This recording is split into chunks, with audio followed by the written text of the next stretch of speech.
Bonjour, bon après-midi et bonsoir. Merci beaucoup de rejoindre ce web protection.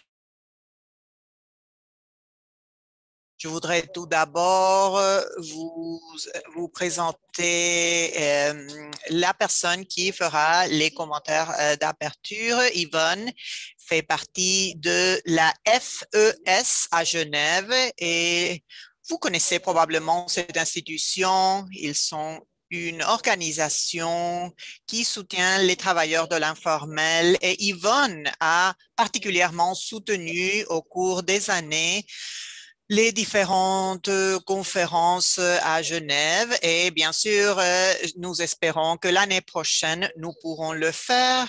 Et, pardon, il y a beaucoup de bruit.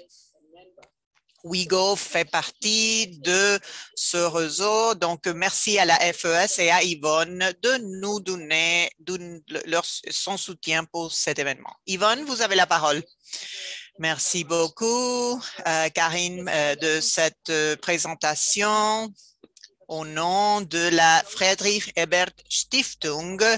C'est un bureau avec des branches dans beaucoup de pays du monde, et spécialement les pays en développement. Notre organisation vise à garantir la démocratie sociale. Mais la démocratie sociale est toujours présente. C'est le cœur de la société pour que les personnes puissent vivre avec respect mutuel et cela doit faire partie des droits de tout le monde, sans tenir compte de l'âge, de la religion, de l'apparence physique et sans tenir compte du fait que peut-être les parents peuvent avoir des différents travaux parce que l'important, c'est de travailler et de vivre de manière décente. La recommandation 202 sur la protection sociale s'est passée après le besoin des droits pour la protection sociale et cela a fait partie de la fenêtre d'opportunité. Quelques gouvernements ont commencé à participer dans ce processus, mais dans quelques cas, de manière pas suffisante. La pandémie de la COVID-19 nous a donné une réponse et la réponse a été que tout à fait, pas de manière suffisante. Les sociétés doivent avoir des personnes qui ont le droit à la protection sociale qui est nécessaire pour travailler avec de la dignité et la décence. Nous ne pouvons pas attendre à une autre fenêtre d'opportunité. La COVID-19 a ouvert cette fenêtre et donc c'est le moment pour les gouvernements et pour le Fonds global pour la protection sociale et ces institutions doivent donner de la protection sociale à la population dans le secteur formel, dans le secteur informel et ils doivent avoir accès à cette protection. C'est maintenant le moment d'écouter à nos panélistes et je voudrais tout d'abord remercier Karen et tous les participants de WeGo pour aider les travailleurs de l'informel en général et dans tout le monde. Karine, vous avez la parole encore une fois. C'est un plaisir de vous avoir ici. Et avant d'avancer avec le programme d'aujourd'hui, je voudrais faire une petite description de l'OIT parce que bien sûr, nous avons beaucoup de participants et peut-être quelques-uns d'entre nous ne savent pas ce que l'OIT fait dans le monde. L'OIT, c'est une agence des Nations Unies fondée en 1919, avant de la création des Nations Unies. Et elle vise à établir des normes de travail pour qu'elles puissent être traduites dans des pratiques et des politiques au niveau national. Donc, ce n'est pas des mesures ou des normes obligatoires pour les pays et les gouvernements, par exemple, ne peuvent pas être pris en justice à cause de ne pas accomplir, de ne pas être en conformité avec les normes de l'OIT. La structure est tripartite, donc pas seulement les gouvernements, mais aussi les organisations des employeurs font partie de la structure de gouvernance. La conférence internationale du travail se réunit tous les années. Cette année, la discussion se donne autour de la protection sociale. Je vous demande, s'il vous plaît, vos micros. L'OIT a un mandat très élargi par rapport à la protection sociale. La constitution de l'OIT décrit l'élargissement de la protection sociale pour toutes les personnes qui en ont besoin. Donc, un travailleur et les enfants, par exemple, sont inclus dans ce mandat. Les conclusions de la discussion de cette année dont nous sommes partis va établir les futures priorités par rapport à la protection sociale. Les conclusions vont refléter aussi l'engagement général des gouvernements et des travailleurs par rapport à leur rôle au niveau international et national. Donc, pourquoi participons-nous dans ce processus? Parce que les travailleurs dans l'économie informelle veulent voir leurs demandes reflétées dans les conclusions. Avant de la conférence de l'OIT, les réseaux globaux de travailleurs de l'informel qui font partie de cette conférence avec le soutien de WIGO ont développé un document conjoint avec une position conjointe. Ces réseaux sont StreetNet International, la FIDT, la HomeNet International et la Global Rec avec le soutien de WIGO. Dans ce document de position, nous nous concentrons sur 3 points. Tout d'abord, la demande de représentation directe de l'économie informelle dans les espaces de dialogue sur la protection sociale pour l'implémentation des politiques par rapport à la protection sociale. Deuxièmement, la protection sociale universelle, y compris les structures contributives et non contributives et l'accès aux services publics. Troisièmement, le financement de principes sur la base de la principe de solidarité sur la base de la protection sociale. Particulièrement, cela concerne les travailleurs de l'informel et nous avons travaillé avec eux pour analyser les détails dans le contexte de ces négociations.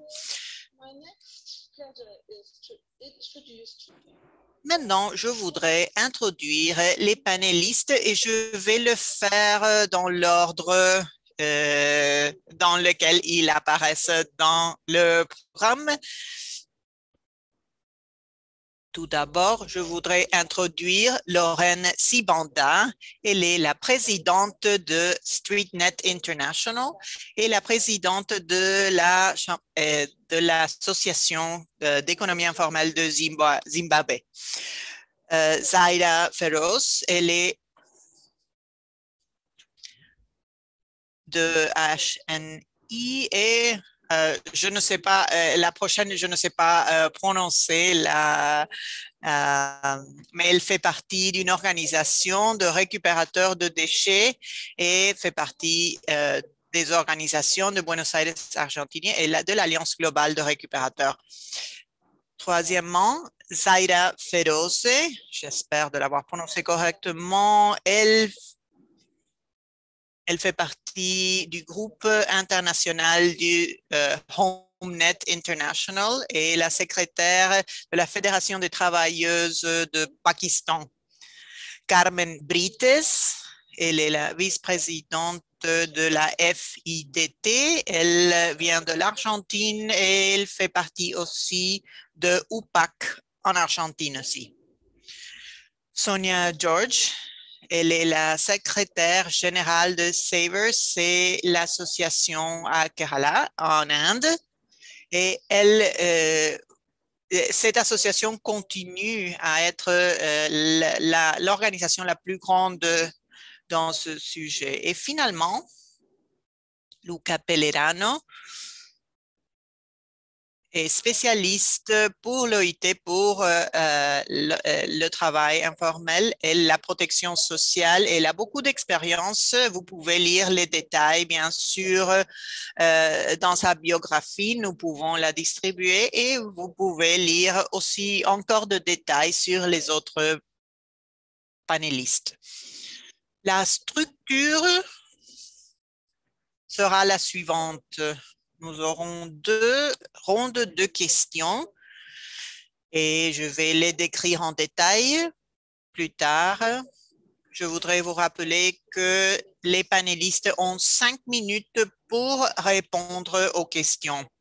Et je vais vous dire, j'ai cette indication ici, donc lorsque vous aurez une minute,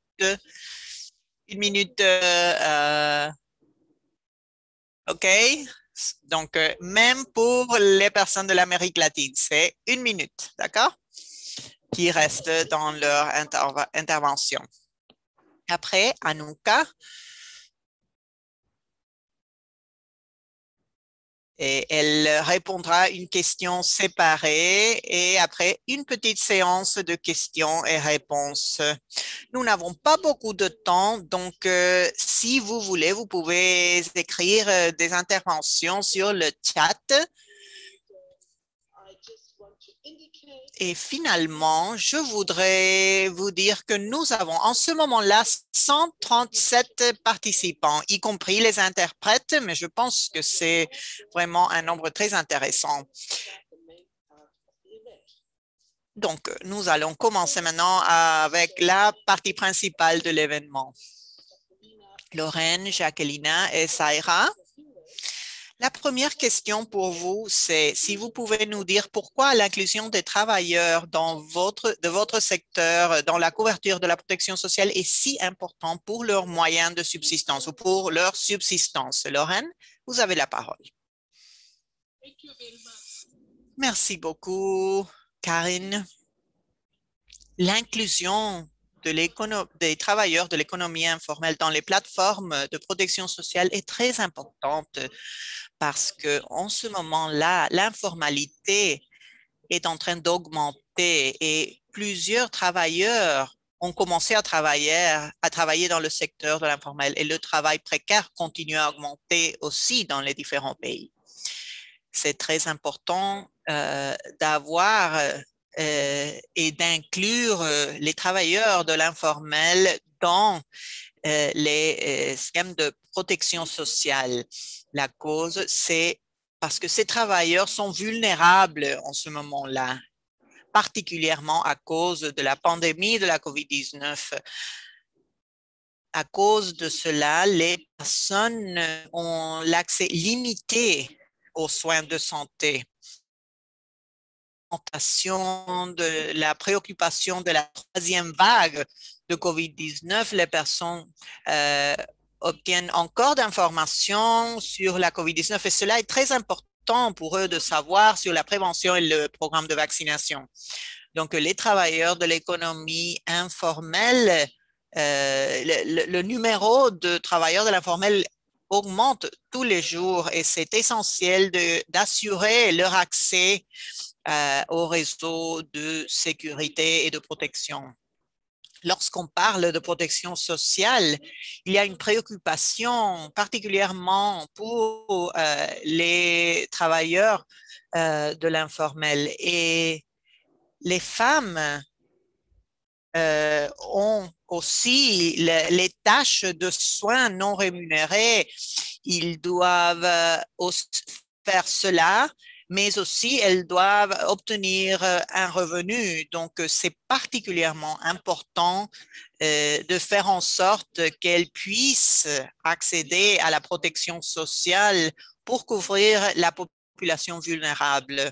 Et cela doit être étendu à tous les travailleurs de l'informel. Les travailleurs de l'informel doivent avoir une couverture de protection sociale adéquate.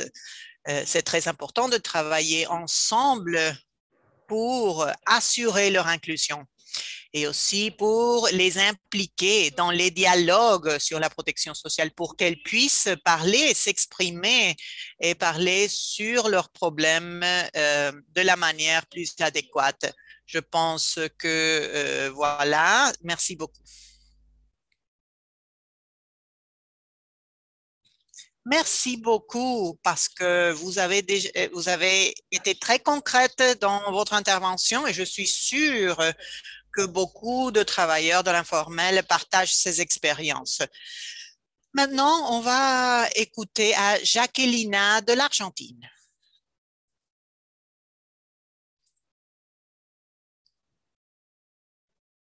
Salut tout le monde. Tout d'abord, je pense que c'est très important de poser une question parce que l'inclusion doit se passer de manière intégrale. Si l'on pense aux activités que nous avons menées dans notre syndicat en Argentine, nous avons créé ce syndicat et la conscience de classe est très profonde dans notre pays. Nous avons des droits qui sont sacrés pour nous, les trois T, la terre, le toit et le travail.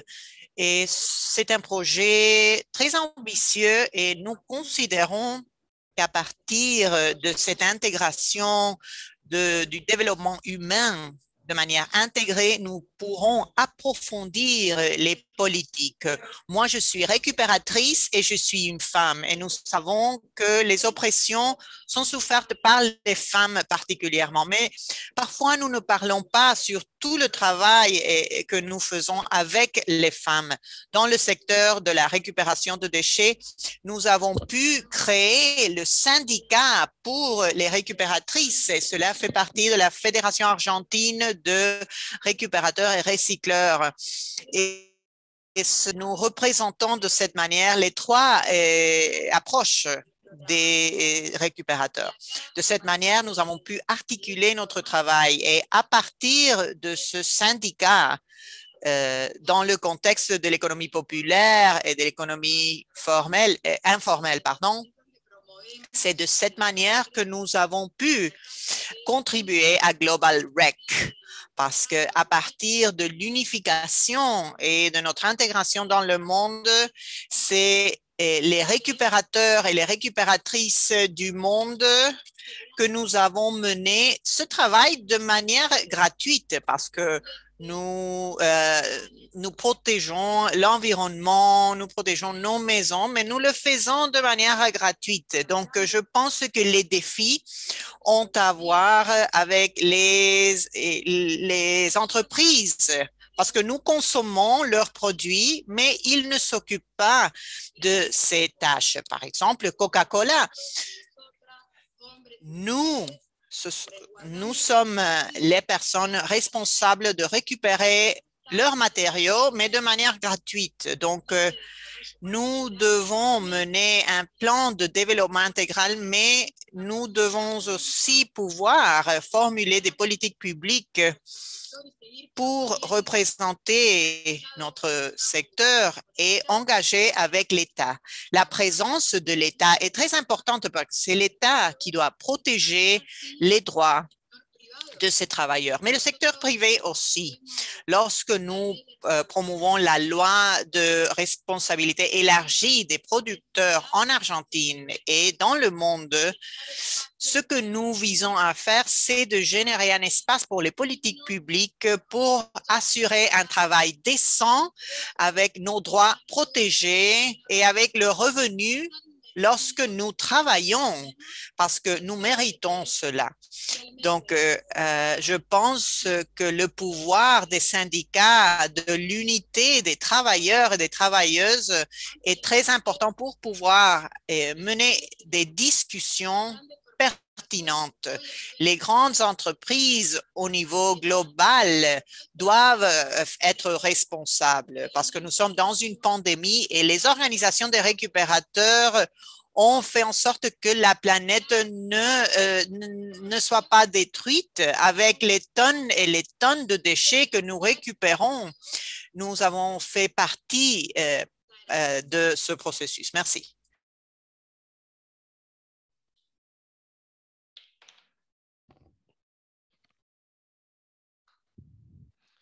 Pardon. Merci beaucoup, Jacqueline. C'était impressionnant, très touchant et je crois que c'est si important que vous avez souligné le fait que vous êtes de travailleuses qui travaillent de forme gratuite. C'est bien sûr qu'il n'y a pas de système en place et vous n'avez pas de schéma de protection sociale pour le travailleurs et travailleuses dans le schéma d'emploi. C'est très important de le souligner. Et bien sûr qu'il y a d'autres euh, sujets importants en connexion avec votre travail. La prochaine personne que je vais inviter à parler, c'est Sarah de Pakistan. S'il vous plaît, Sarah, vous avez la parole.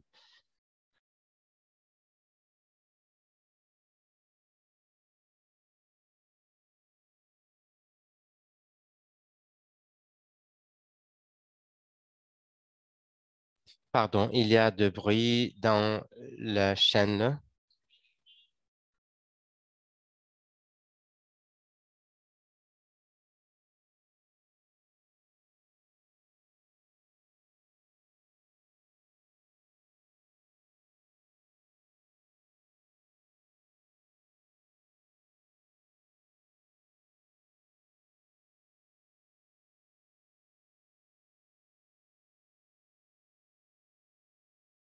Pardon, mais vous entendons pas. Nous nous entendons pas. Il y a du bruit dans la chaîne, Sarah.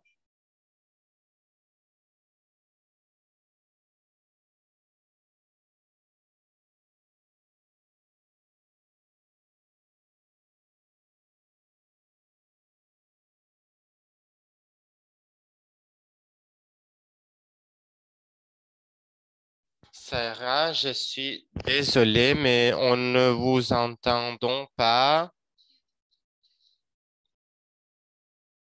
Euh, la voix de Sarah ne s'entend pas bien. Sa connexion n'est pas stable. Je reçois seulement de bruit. Il y a des problèmes dans sa part. Pouvez-vous demander si elle peut résoudre le problème si on parle avec elle un peu plus tard?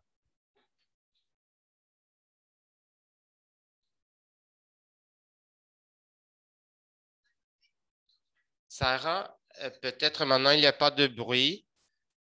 On va essayer maintenant. Ça marche mieux. Maintenant, on a besoin de l'interprète pour Sarah. On ne nous l'entend pas. Sarah, pouvez-vous recommencer, s'il vous plaît? On peut vous entendre maintenant. OK, salut. Vous m'entendez? OK. Non, encore une fois, il y a des problèmes de son.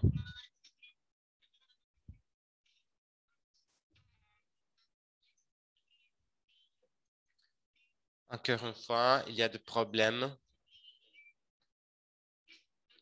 Le problème de son continue. On va essayer de offrir de support technique à Sarah à côté.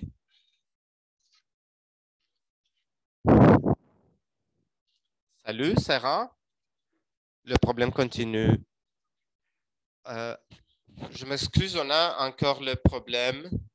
On va essayer de le résoudre. Je suggère donc que quand le problème soit résolu, on peut continuer avec le programme. Ça marche pour vous? OK. OK, d'accord. Alors, on passera à la deuxième question pour deux panélistes. La deuxième question est Racontez-nous comment votre organisation a été envolue dans le dialogue social et dont se négocie la protection sociale et si cette négociation a eu de succès pour élargir la protection sociale de travailleurs et travailleuses dans l'économie informelle. On a des problèmes pour élargir cette protection. On veut entendre des histoires de succès et peut-être apprendre d'elle. Donc, la question est pour Carmen au premier lieu. Bonjour. Nous, de l'année 56, on a une loi qui protégeait une certaine partie des travailleuses de maisons privées. Donc, et il n'avait pas beaucoup de droits. En 2013, à partir de convention 159, c'était utile pour lutter pour la protection de tout le secteur par rapport à l'activité des travailleuses dans des maisons particulières ou privées. On a une loi, on ne peut pas dire en Argentine qu'on aurait de travailleuses informelles. Il y a une loi qui donne la protection sociale et tous les droits, ou quelques droits. Il y a quelques droits qu'on doit conquister encore, mais pour nous, dans ces moments en Argentine, c'est très important parce qu'on lutte pour l'antiquité de travailleuses domestiques. On a maintenant des discussions sur le salaire.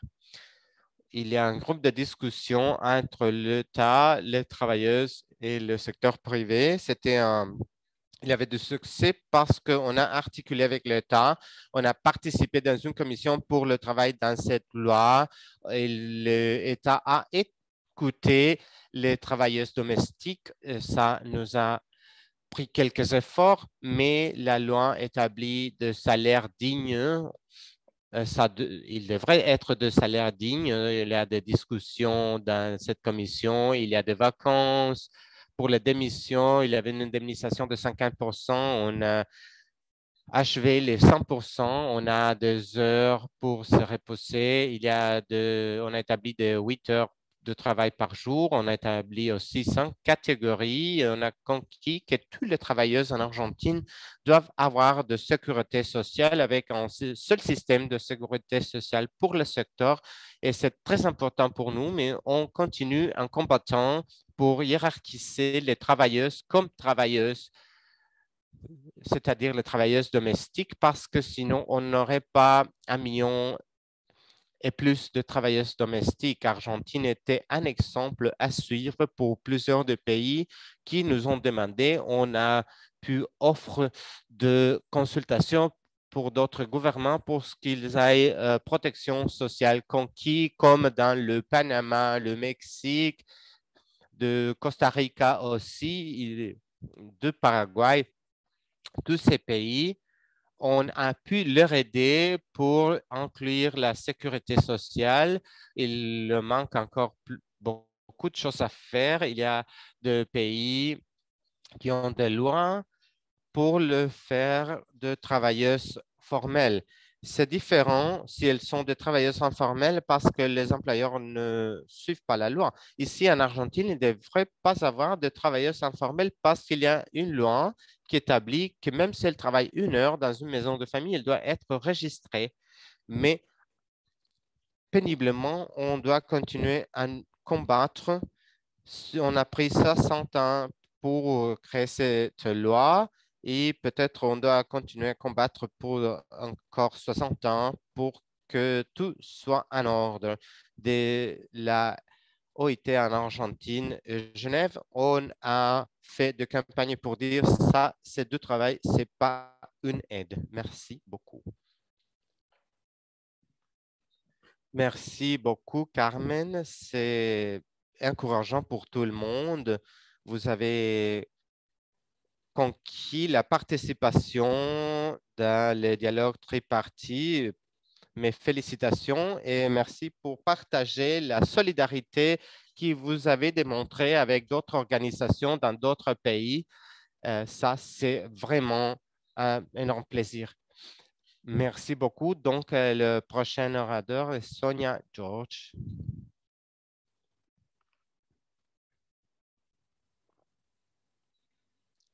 Vous m'entendez, Karine? Oui, oui. Merci. Merci, Karine, et merci pour l'opportunité de représenter CEWA. On est dans des discussions très significatives pour la protection sociale et des systèmes basés dans le mécanisme de protection sociale universelle.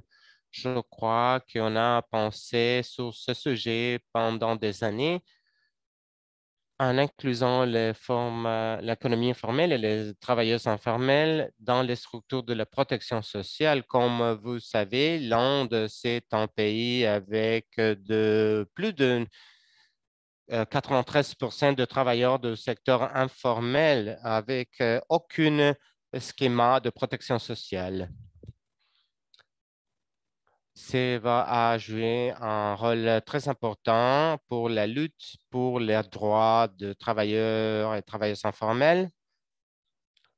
Du début de l'organisation CEVA, on a pris une bonne position et on a avancé dans un processus de discussion avec le gouvernement, avec aussi la contribution des travailleuses, spécialement de femmes travailleuses du secteur informel. La structure vient d'informer la lutte des travailleurs et travailleuses informelles dans le pays, mais la lutte, après tant des années, on les a inclus comme la partie de la commission du travail et on a organisé une campagne au niveau national pour les travailleurs et travailleuses du secteur national. En 2008,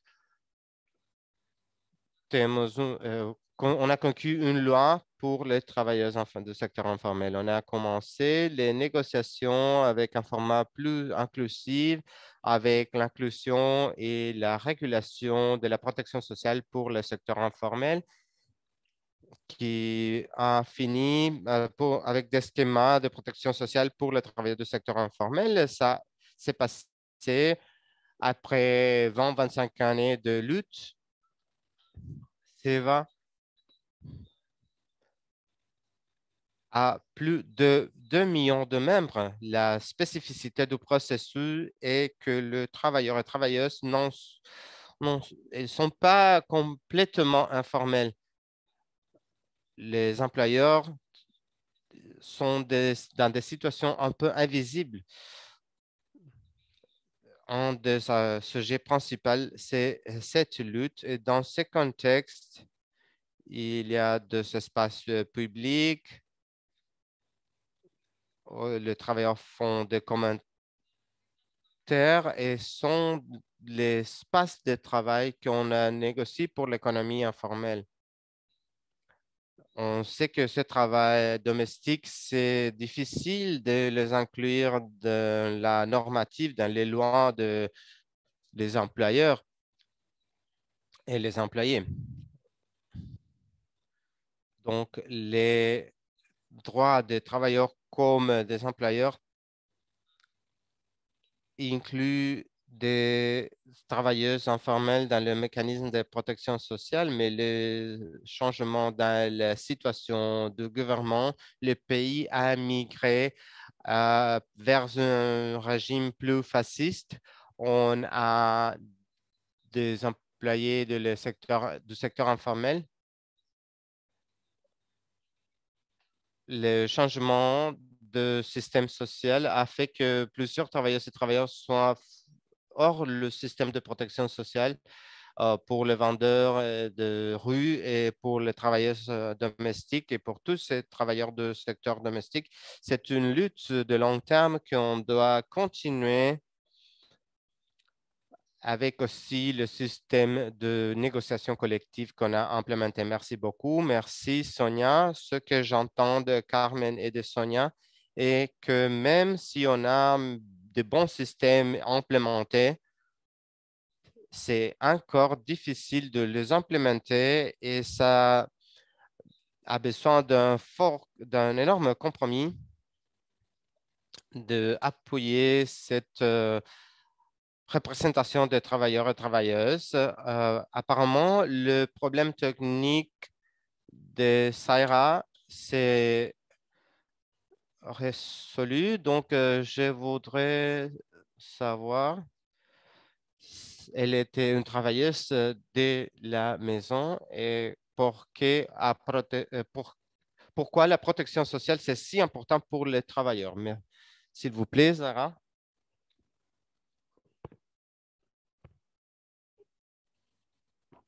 Je crois qu'elle est sortie de la réunion. Oui, elle a perdu sa connexion. C'est vraiment dommage. S'il y a quelqu'un qui peut se connecter avec elle, ça sera bien remercié. Et elle a retourné, donc elle est ici encore une fois. Sarah, vous avez la parole, on vous entend.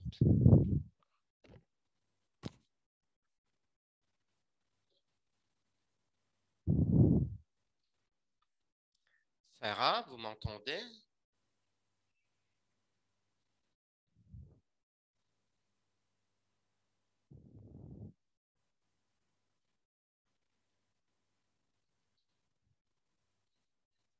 Sarah, vous entendez l'interprète?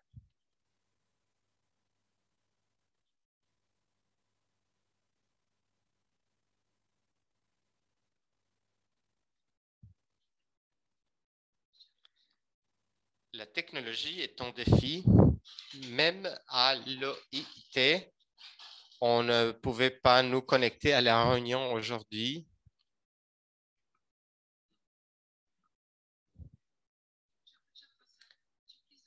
L'interprète pour Zara, pouvez-vous nous informer comment est la situation, s'il vous plaît?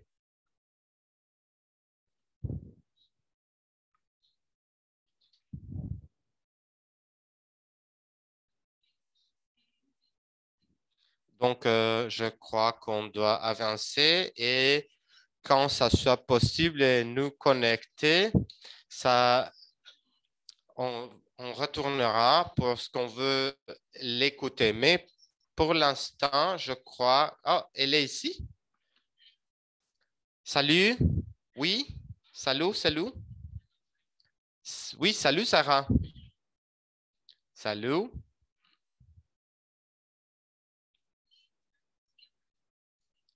On vous entend, Sarah.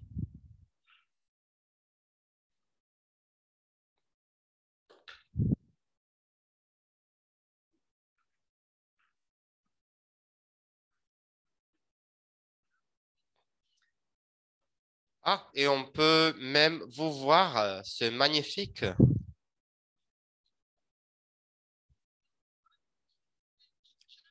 J'indiquerai que vous...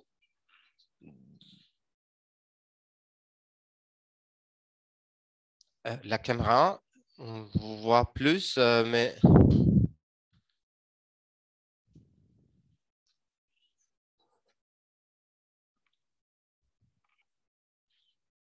Salut. On vous entend.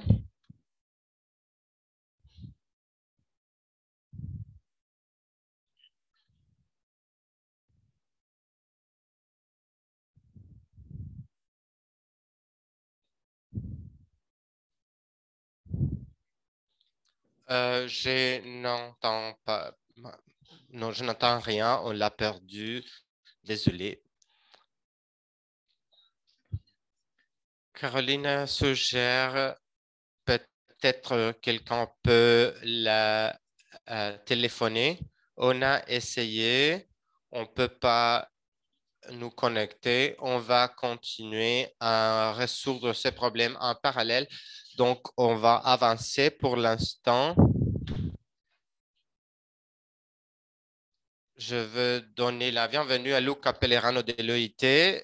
Je suis ravi que vous avez eu la chance de nous connecter pour partager un couple d'exemples par pays comme l'OIT a élargi la protection sociale des travailleurs de l'économie informelle basée sur le dialogue social. On est ravis de vous avoir dans la réunion. Merci. Merci beaucoup, Karine, et merci beaucoup de cette invitation. Je voudrais commencer par dire que je suis vraiment très content de participer de cette discussion avec les organisations. Pas seulement je les admire pour leur travail, mais aussi pour leurs efforts au niveau global. Je voudrais souligner quelques exemples des différents pays par rapport à ce que l'OIT a mené, les actions que l'OIT a menées dans les différents pays. La COVID-19 a vraiment révélé l'importance de la protection sociale pour fournir des bénéfices adéquats pour les travailleurs de l'informel.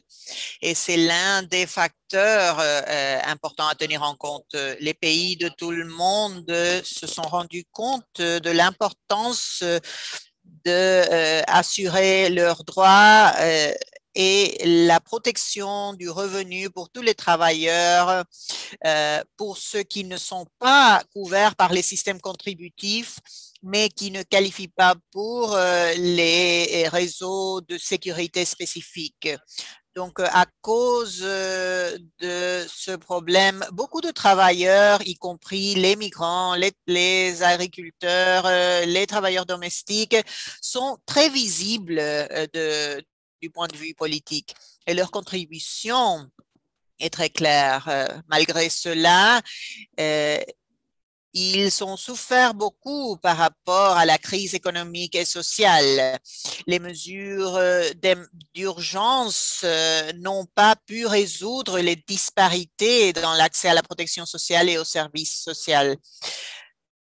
Je vais partager 3 visions et 2 conditions nécessaires pour établir ce chemin vers le futur, sur la base des normes de l'OIT, mais aussi sur la base d'autres éléments.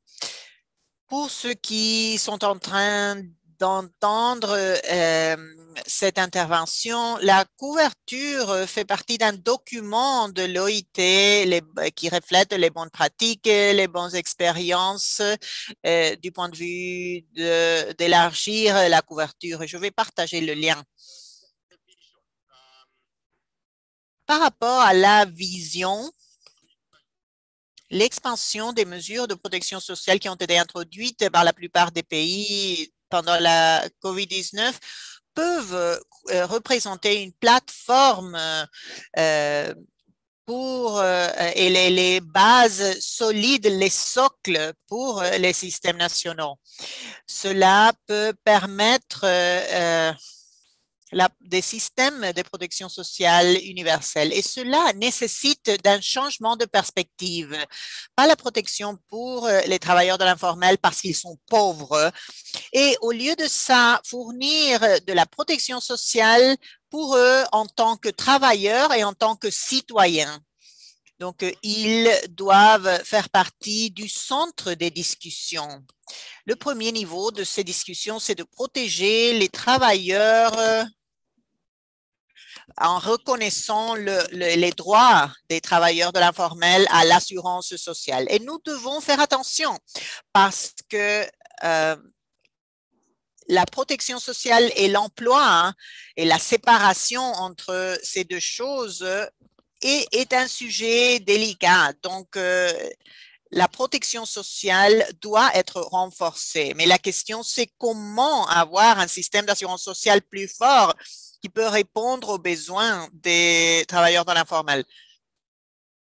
Les leçons que nous avons apprises au niveau mondial, c'est important de construire sur la base des solutions antérieures et d'inclure les travailleurs dans les systèmes nationaux sur la base de la solidarité. Ces schémas nationaux ont un rôle essentiel et beaucoup d'avantages dans les communautés pour vraiment construire ces points de départ pour assurer la solidarité. Deuxièmement, le besoin d'éliminer les barrières juridiques et le financement de l'assurance sociale pour répondre aux besoins spécifiques de ces travailleurs en reconnaissant le besoin des bénéfices à court terme et pas seulement le long terme, la retraite, etc. Nous devons aussi assurer des structures qui sont sensibles au genre.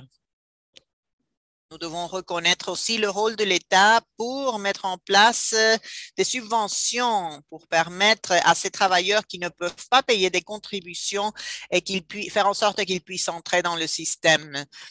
Il y a un plan d'urgence et un fonds pour la stabilisation de l'emploi qui va être lancé pour permettre et soutenir les travailleurs au court terme dans le contexte de COVID et les couples recevront des subventions pour transitionner vers l'assurance sociale dans le cas du chômage et dans des autres exemples. La première vision, c'est de renforcer la protection sociale. Mais deuxièmement, nous devons nous concentrer sur la protection des travailleurs de l'informel et les citoyens et renforcer le contrat social pour assurer dans les différents systèmes un minimum de protection sociale pour accompagner les différentes transitions. Vous avez parlé sur l'importance de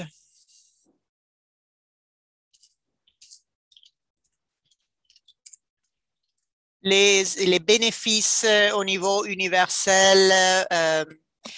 Et si ces deux stratégies sont la manière et la direction que nous devons prendre, je pense que c'est très important pour vraiment atteindre cette vision. Et je pense que nous devons penser au financement. Nous avons mentionné le rôle du financement, mais aussi un rôle très important pour assurer des systèmes justes et des subventions. Sans doute, il y a le rôle pour la participation des travailleurs dans le financement, mais le rôle des employeurs, le rôle du capital pour le financement de la protection sociale, y compris les travailleurs de l'informel. Les travailleurs domestiques aussi doivent être inclus dans les programmes de protection sociale. Les travailleurs migrants, les employeurs qui se bénéficient d'arrangements peut-être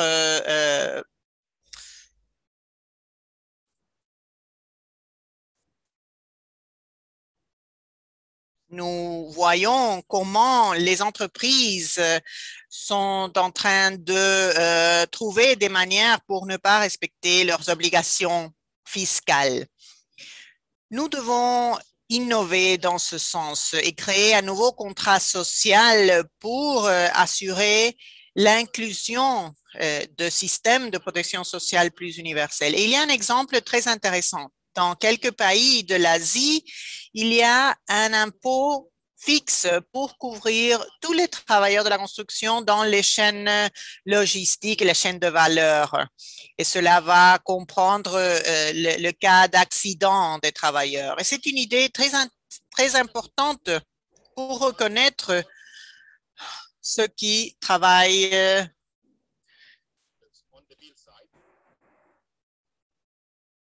le financement peut trouver une source de financement dans la chaîne de valeur.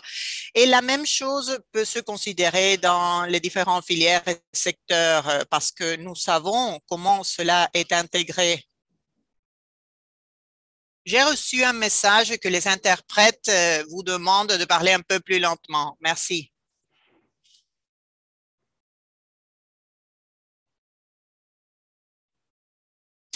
Nous avons besoin d'inclure les protections sociales dans les stratégies de formalisation en ligne avec les recommandations de l'OIT. Nous devons reconnaître le rôle de la protection sociale pour promouvoir la productivité et augmenter la durabilité, mais aussi dans l'écosystème plus intégral. Nous devons considérer comment nous pouvons être plus cohérent dans les politiques macroéconomiques, l'emploi et des autres politiques pour pouvoir donner l'encouragement pour la formalisation en prévenant l'informalisation de l'économie. Donc, si ça, c'est la vision pour protéger les citoyens et les travailleurs au lieu de seulement les protéger parce qu'ils sont pauvres, nous pouvons couvrir et penser le financement et penser au nouveau rôle du capital, le nouveau rôle du financement et développer une stratégie plus élargie. Tout d'abord, il y a une condition. Nous devons comprendre l'informalité. Une utilisation des données du marché, mais aussi travailler avec les travailleurs de l'informel pour identifier une solution possible. Et je peux mentionner quelques pays qui ont travaillé ensemble et ont utilisé les données pour découvrir. Par exemple, en Zambie, 90% des travailleurs sont pauvres, mais il y a un pourcentage très bas qui peuvent contribuer. À Georgia, il y a peu de travailleurs qui peuvent couvrir. Au Liban, les travailleurs de plateforme, les travailleurs de l'informel travaillent toute la journée et, en conduisant des taxis, etc. Donc, la conclusion, c'est que c'est important de comprendre en détail. Deuxièmement, l'organisation et la représentation. Nous avons besoin il faut donner une voix aux travailleurs. Et pour cela, nous avons besoin des organisations internationales, particulièrement l'OIT, pour développer des plateformes plus inclusives et assurer les droits des travailleurs à la sécurité sociale. J'espère d'avoir pu donner un point de départ pour une discussion. Cela fait partie de notre mandat, de nos normes. Et cela, c'est pour assurer la sécurité sociale pour toutes et pour tous. Merci, Lucas. C'est très important de savoir ce que l'OIT est en train de faire et bien sûr, votre département fait partie de ce processus. C'est très intéressant aussi de savoir sur ces exemples et sur ce qui est possible. De cette manière, nous pouvons vraiment apprendre du processus. Avant de passer aux questions et réponses, il y a plusieurs questions dans le chat. HomeNet International, malheureusement, a beaucoup de difficultés à se connecter. Donc, Santari, qui fait partie aussi de HomeNet International, et le président de HomeNet Southeast Asia. Santari, vous avez la parole.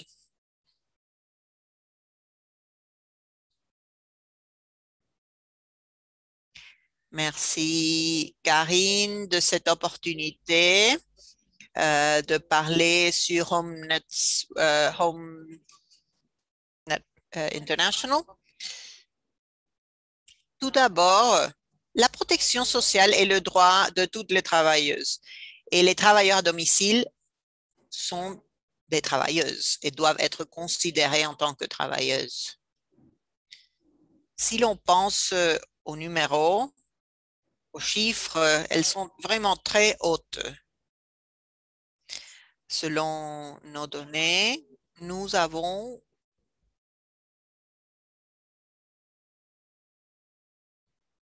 260 millions de travailleuses à domicile dans le monde.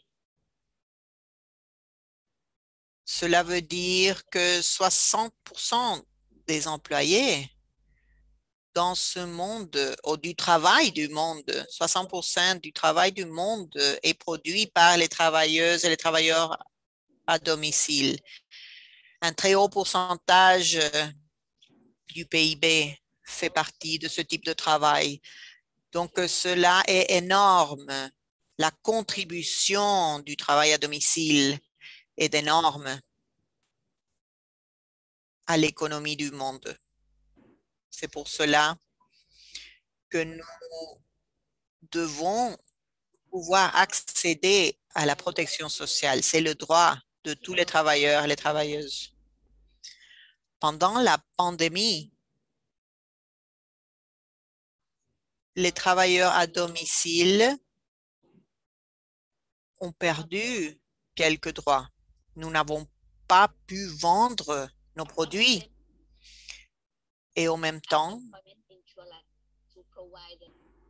nous n'avons pas une structure pour nous donner de l'assistance dans plusieurs pays. Même l'accès aux services de santé ont été une difficulté. Donc, la protection sociale dans le contexte de la pandémie a été aperçue comme un besoin essentiel pour les travailleurs. La protection sociale universelle doit être universelle dans deux perspectives. Tout d'abord, elle doit couvrir tous les travailleurs, y compris les travailleurs de l'informel et les travailleurs à domicile. Ça, c'est la première dimension pour inclure les travailleurs. Et la deuxième dimension, ce sont les bénéfices, les services de santé.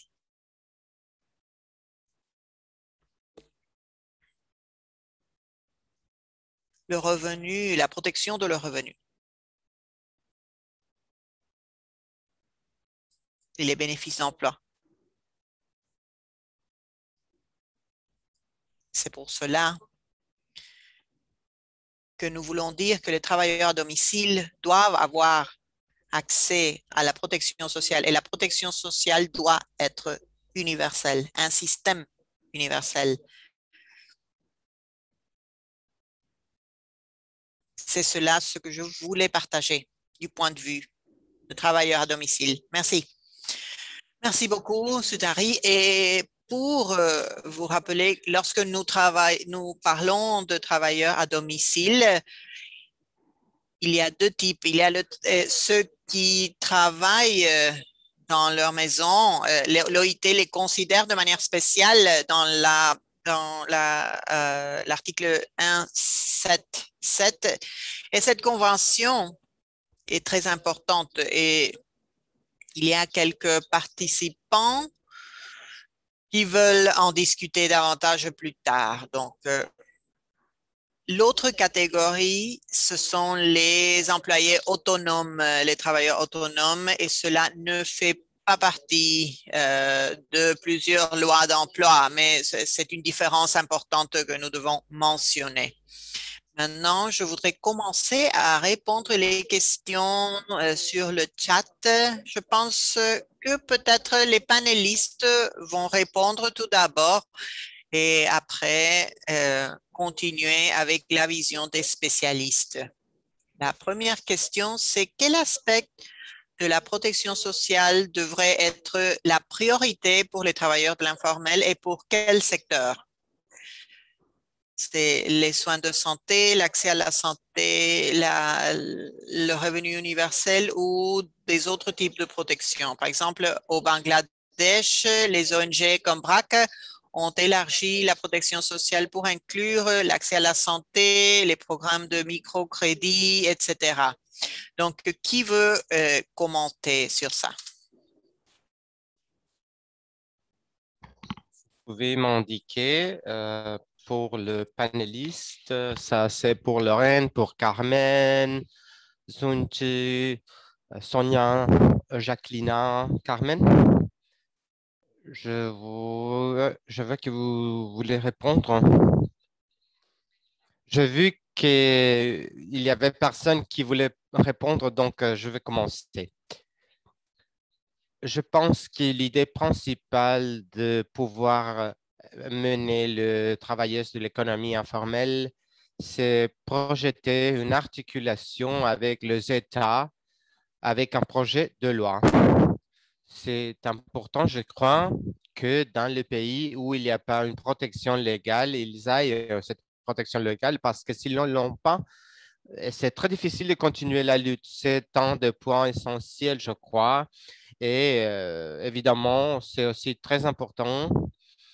Ailleurs, des droits qu'ils peuvent achever, c'est le sujet de la sécurité sociale, qu'ils peuvent être pensionnés le lendemain, une protection en termes de santé et aussi demander aux États des actions de politique publique qui offrent de protection à ce secteur, même pour l'économie informelle, les travailleuses domestiques et les travailleuses à domicile qui n'ont pas de droits dans d'autres pays.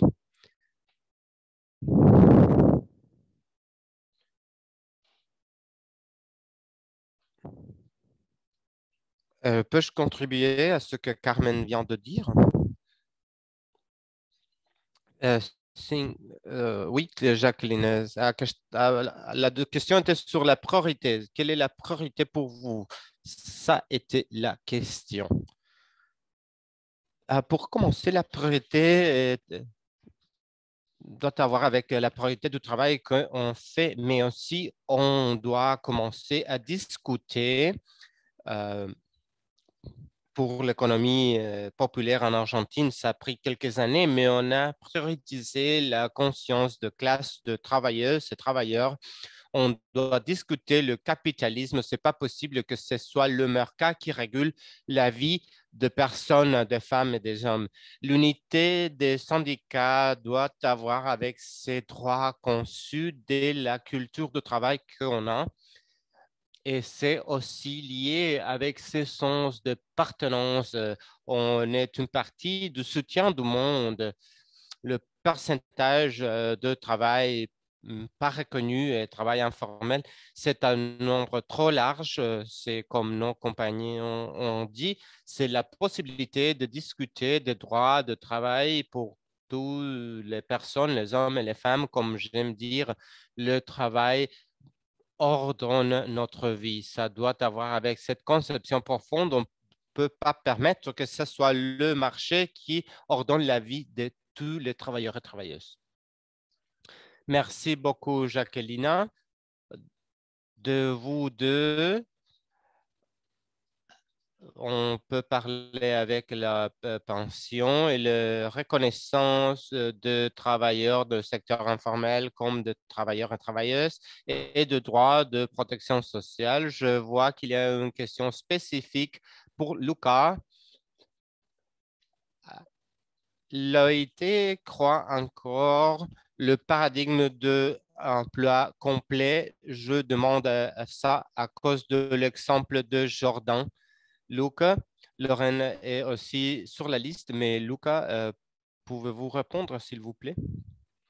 Merci pour ça. Je dirais que la OIT continue à avoir de modèles de croissement d'emploi plein. Donc, dans ce sens, oui, l'emploi, c'est dans le centre en s'opposant au travail intensif en capital comme un modèle différent, mais dans l'OIT, on est plus conscient de transformation qu'il y a dans le monde du travail, dans le monde entier.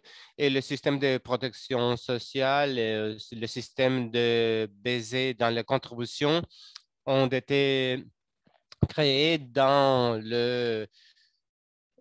un monde dont l'emploi complet était prévalent dans le marché du travail. Et on a aujourd'hui des autres employés, employés à moitié de temps, employés informels, de plusieurs alternatives qui doivent nous mener à une reformulation du système, mais il ne faut pas le détruire. Le monde change, donc on devrait séparer le droit au travail et la protection sociale avec ou sans ce lien avec le travail. C'est très important de maintenir cette notion de travailleur et travailleuse et ces droits, incluant le droit à protection sociale ou sécurité sociale. Comment est-ce qu'on peut adapter ces systèmes de sécurité sociale, de protection sociale à ces nouveaux mondes, ces nouveaux paradigmes de travail. Je peux partager quelques idées ici, mais je crois que c'est pour une énorme discussion. Merci. Lucas Santari voulait aussi dire quelque chose? Oui, merci. En relation aux bénéfices de la protection sociale, mon idée, c'est qu'on ne va pas choisir,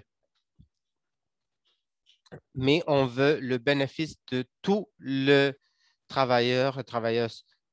On ne va pas dire que la santé, c'est la première priorité, mais l'idée, c'est que tout le monde se bénéficie et je devrais commencer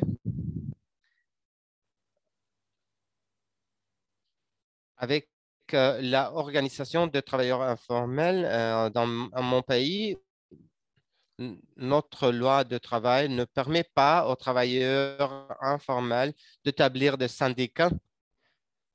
On a dû commencer avec l'organisation de nos travailleurs et travailleuses informels. On a commencé par le droit de créer notre syndicat. C'était le premier pas. Après ça, le gouvernement nous a dû permettre d'être partie du système tripartite aussi aux travailleurs et travailleuses informels. Dans la structure de prise de décision, ça serait notre garantie que nous-mêmes, comment est-ce qu'on dit, on décidera sur notre besoin de protection sociale et notre système de protection sociale au niveau du pays. Et je voudrais voir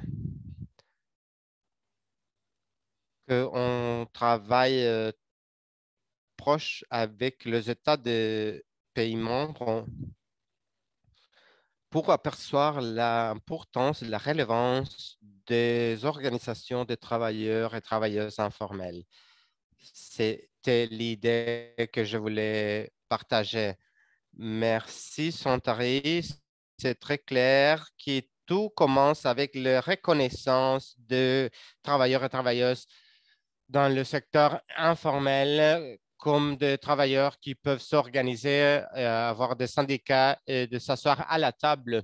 Il y avait une question spécifique pour Sonia d'une personne d'une université au Brésil. Sonia, qu'est-ce que vous direz sont les principaux obstacles pour la négociation collective de travailleurs informaux et auto-employés?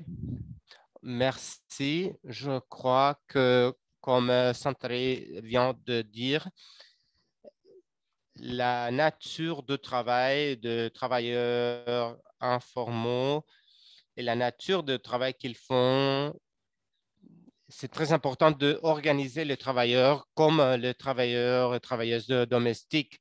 Ils travaillent tous séparés. Il n'y a pas un endroit où où elles soient tous ensemble pour s'organiser. Ils doivent se organiser à travers de différents locaux. Et c'est la stratégie de syndicat. Ce pouvoir de négociation collective, c'est plus difficile d'achever et ce n'est pas toujours le même employeur pour négocier. L'État, ce n'est pas un négociateur direct, donc on doit nous engager avec l'État dans ces discussions, par exemple, dans le cas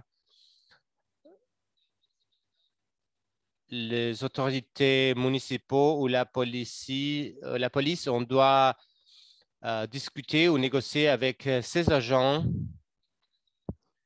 Donc, c'est vraiment, il y a plusieurs de formes de négocier que le secteur informel doit établir comme des stratégies. Comme Santri vient de dire, les travailleurs informals ne sont pas reconnus par la loi de travail du pays. Ils ne sont pas reconnus comme des stratégies de ministère. Et les stratégies de ne pas reconnaître les travailleurs informals, on a un représentant de l'Inde qui va être représentant à l'OIT, va parler seulement de travailleurs informals. Donc, c'est la négociation qu'on voit entre le syndicat des travailleurs de l'informel et les organisations. Ce sont des outils pour être reconnus, être organisés. Et c'est une lutte, mais néanmoins, deux syndicats, on a développé de nouveaux modèles de négociation en place de négociations tripartites et on a de discussions bipartites dans différents niveaux pour des réformes du secteur et aussi des formes de négociation basées dans des problèmes concrets. Donc, ce sont des choses qu'on fait pour avoir le droit de travailler et la protection sociale à différents niveaux. Merci. Merci beaucoup, Sonia, pour nous expliquer que la négociation collective peuvent signifier que des choses très différentes pour le travailleur du secteur informel. Et la négociation avec la police, la municipalité ou l'État est aussi important. Il y avait une autre question que je ne voulais pas laisser. C'était une question générale, comme garantir la protection sociale pour des travailleurs et travailleuses migrantes.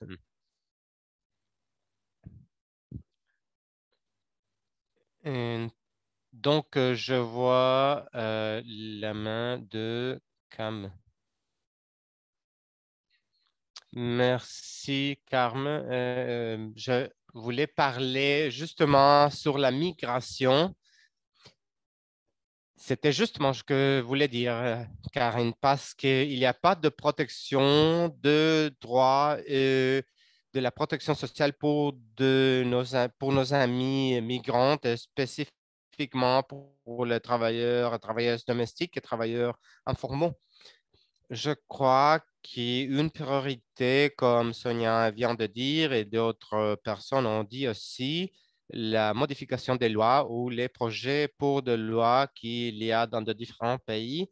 Ça marque aussi les travailleuses migrantes, on ne faut pas les oublier, il faut les inclure pour avoir l'égalité des droits comme non-travailleurs de notre pays, mais aussi faire visible que les travailleuses migrantes ont les mêmes droits dans le pays que la loi. Parce qu'il paraissait que parce qu'elles sont migrantes, ils n'ont pas les mêmes droits. Non, il faut les protéger, il faut organiser des campagnes de visibilisation des travailleuses migrantes. Ici en Argentine, on a développé une application pour le téléphone pour que les travailleuses savent qu'elles ont le même droit à la protection sociale, à tous les aspects de la loi. Parce qu'il paraît que parce qu'elles sont migrantes, il faut payer moins, il ne faut pas offrir protection sociale. Mais ce qu'il faut faire ici, c'est articuler avec les États, avec un dialogue social. C'est très important de parler qu'il y a une volonté politique de la part des États pour protéger les migrants. Merci beaucoup, Carmen. Et je veux que Jacqueline veuille contribuer, s'il vous plaît. Nous, ici en Argentine, on est profondément préoccupés parce qu'il y a une branche dans des hôtels, ce sont les vendeurs des rues.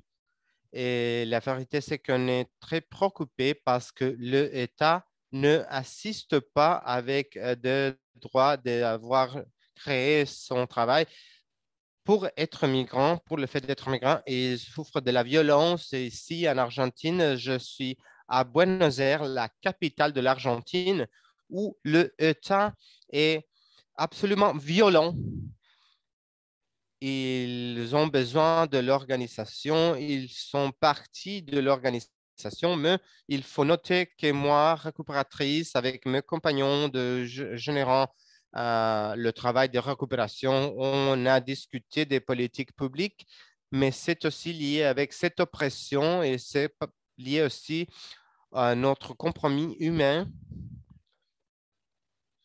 que l'État ne reconnaisse pas, mais il exerce de la violence littéralement.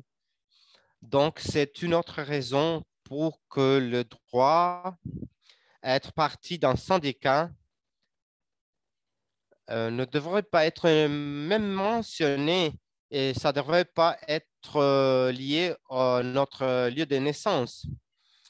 Je ne voulais pas laisser de mentionner tout ça parce qu'une des branches de mon syndicat souffre de la violence de l'État. L'État n'est pas présent pour le protéger et il exerce de la violence d'une façon inacceptable pour le 1 2021. Merci beaucoup, Jacqueline, pour mentionner cet aspect très important de la vente de roues. Ce n'est pas un problème seulement pour l'Argentine, c'est un problème global. Je vois qu'on est près de la finalisation du workshop. Il y a une question très importante et je voulais la poser. C'était une question très simple. Qui doit payer? C'est un système ample, mais un de partie du système, c'était comment faire que le Nord global paye pour le Sud global.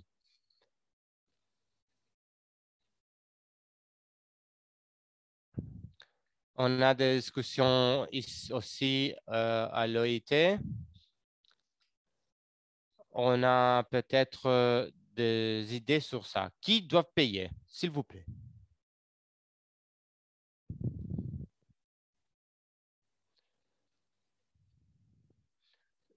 Peut-être il faut prendre 2 minutes pour penser. Luc, j'en suis sûr que vous avez une réponse.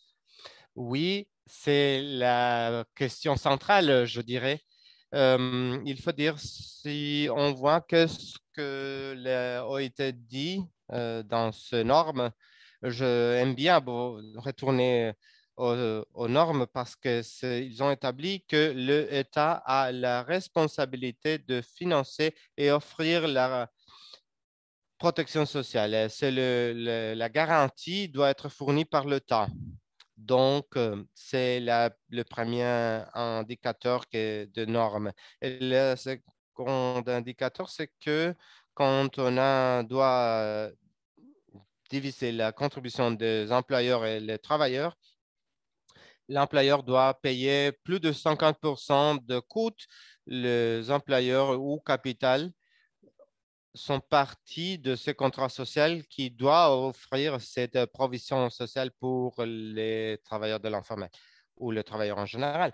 Dans ce contexte, je crois que durant la pandémie, après la pandémie, les États doivent faire plus pour couvrir ce manque de financiation et le schéma de financiation doit être incrémenté avec plus haut de taux pour offrir cette subsidie de contribution pour les travailleurs qui gagnent moins,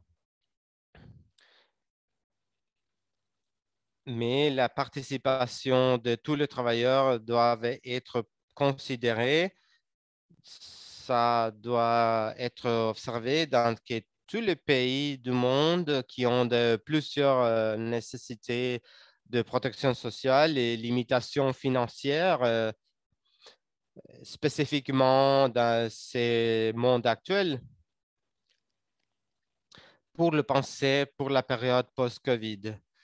C'est pour ça qu'on pense dans la solidarité globale pour offrir de l'appui pour le pays plus pauvre pour qu'ils puissent investir pour construire une base et contribuer pour tout ce que les travailleurs ont besoin. Je veux mentionner encore une fois l'intégration de chaînes de valeur et le rôle du capital. Le capital global se bénéficie de ce travaux de l'informel qui fait partie de ce nouveau contrat social global qui doit être lié aux impôts, aux grandes corporations qui viennent d'être discutées ces jours, mais aussi une partie juste pour que les corporations globales peuvent destiner pour la construction d'une protection sociale juste pour tous les travailleurs et travailleuses. Merci beaucoup, Luca. Merci, Lucas.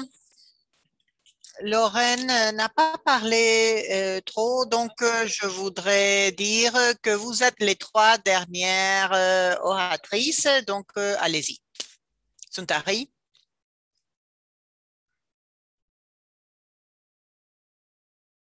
Merci beaucoup.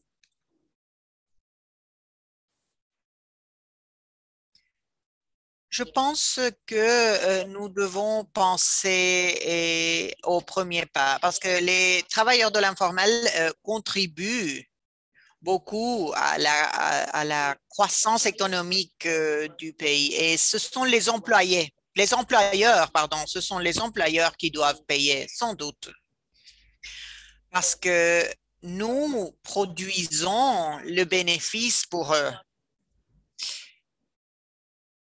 Et les travailleurs de l'informel doivent faire, je pense qu'ils font des contributions. Dans la Thaïlande, nous avons la protection sociale spécifique, une assurance sociale pour les travailleurs de l'informel et le gouvernement contribue un tiers de ce paiement.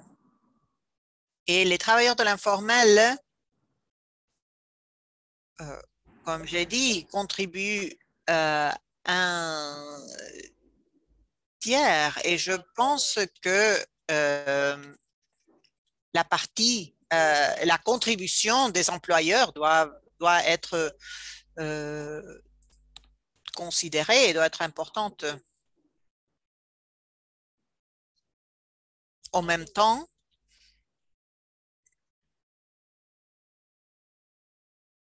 je pense que, par exemple, les services de santé, le CHEM pour les services de santé doivent être payés par le gouvernement comme un impôt, mais pas seulement pour les travailleurs, pour tous les citoyens, de manière universelle.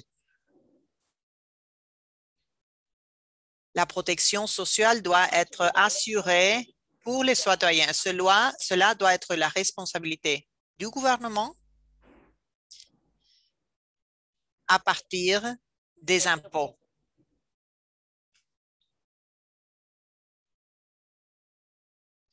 Finalement, la protection sociale pour les travailleurs de l'informel doivent être assurés et ce sont les employeurs qui doivent le payer. Lorraine, vous avez la parole, vous avez levé la main. Allez-y. Oui, tout d'abord, je voudrais remercier Lucas parce qu'il a dit que ce sont les gouvernements qui doivent fournir la protection sociale selon les normes de l'OIT. Deuxièmement, si les gouvernements doivent être en conformité avec les lois, les normes de l'OIT et cela permettrait aux travailleurs d'arriver à un point où ils peuvent vraiment faire leur contribution. Pourquoi? Parce que lorsque les gouvernements puissent créer des environnements inclusifs et un environnement qui favorise le travail et le revenu durable, cela permettra aux travailleurs de contribuer davantage au schème de protection sociale.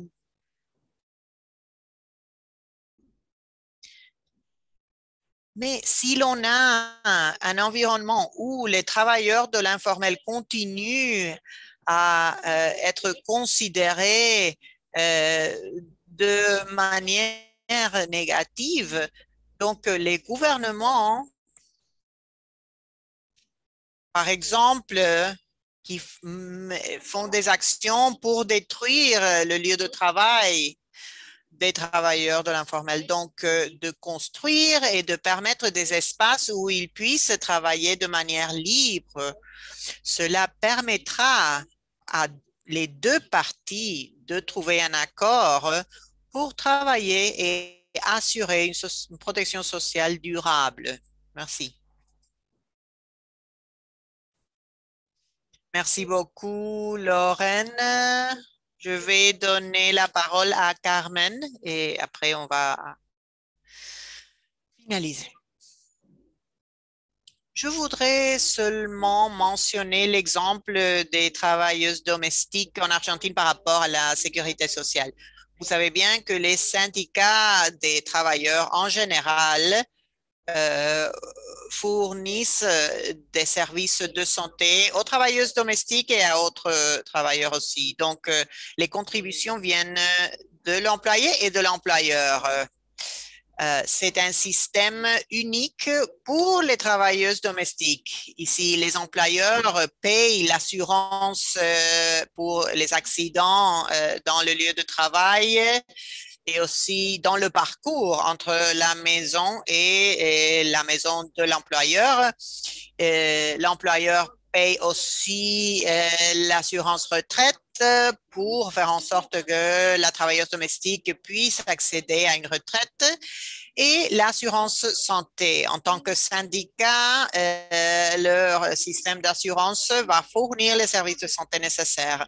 Mais l'État a donné une subvention aux employeurs et s'ils ont registré leurs travailleuses domestiques, il y a des bénéfices dans les impôts qu'ils payent dans toute l'année. Donc, l'employeur finit par ne pas payer vraiment la registration des travailleuses domestiques. Et même dans cette situation favorable, ils refusent, ils ne payent pas les contributions dans la plupart des cas. Donc, ils considèrent seulement que la travailleuse domestique est seulement une personne qui leur aide dans la maison et pas en tant que travailleuse concrètement. Merci.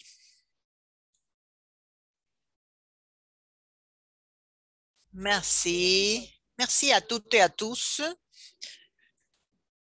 Je pense que il y a quelques points que je voudrais souligner et que je pense sont très importants dans cette discussion.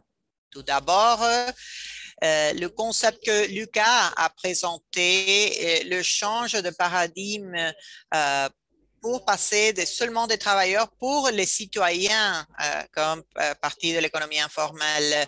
Nous avons parlé sur les besoins et nous trouvons la responsabilité de l'État pour assurer la protection sociale, mais aussi dans un sens plus général pour fournir la protection sociale et pour les travailleurs de l'informel. La question de qui va payer cette protection, mes collègues ont dit que le capital doit prendre la responsabilité, mais cela est plus facile à dire qu'à faire. À travers les impôts, beaucoup de travail doit être fait pour vraiment implémenter et mettre en place un système d'impôts adéquat. Nous avons vu aussi le fait que parfois le concept est trop simple. On doit formaliser l'économie de l'informel. Et Je pense que c'est un point de départ et si l'on élargit la protection sociale à tous les travailleurs de l'informel, c'est une manière de formaliser ce type d'économie. Donc, ça, c'est l'un des messages les plus forts qu'on a entendus ce matin. Je pense que c'est tout. Nous avons encore 140 participants dans cette salle. C'est vraiment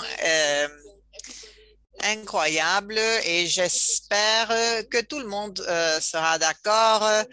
Je voudrais remercier les panélistes de leur contribution, de leur participation. Luca, en tant que spécialiste, un fantastique partenaire de cette initiative. Beaucoup de commentaires sur le chat et tous les participants qui ont écouté les voix de l'économie de l'informel. Et je voudrais remercier les interprètes aussi de leur travail. C'est dommage de ne pas pouvoir, que nous n'avons pas pu entendre l'intervention de Zaira. Voilà, je pense que la CIT fera face à beaucoup de défis. Et je pense que ces discussions sont très favorables.